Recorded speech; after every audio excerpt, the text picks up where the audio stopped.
Profesa Ndakidemi.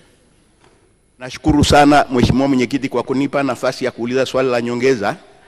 Wananchi wa kata ya Kimochi wana hamu kubwa sana ya kupandisha zahanati ya Shia iwe kituo cha afya. Je, serikali iko tayari kusaidia wananchi hawa kufikia azma yao hii? Mheshimiwa Naibu Waziri. Mheshimiwa Mwenyekiti, tuliweka utaratibu kama serikali kwa kila zahanati ambayo management ya wilaya inaona kuna sababu ya kuipandisha hadhi kuwa kituo cha afya, kuna utaratibu ambao wanatakiwa kuufuata.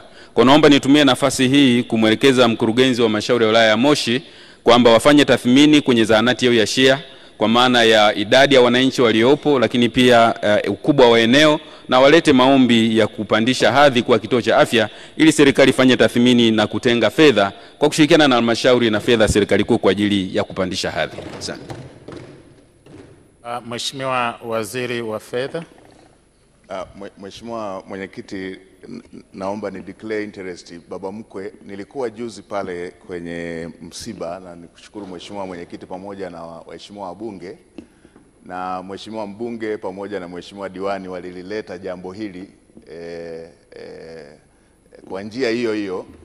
Niseme tu kama alivyojibu Mheshimiwa Naibu Waziri, basi mkurugenzi aharakishe kukamilisha taratibu hizo ili wizara yetu pamoja na wizara ya TAMISEMI pamoja na Mheshimiwa mbunge na diwani wake walivyolileta ili serikali iweze kulifanyia kazi. Asante sana Mheshimiwa Waziri wa Fedha kwa majibu ya nyongeza na commitment ya serikali kwenye hoja ya Mheshimiwa mbunge, na kushukuru sana.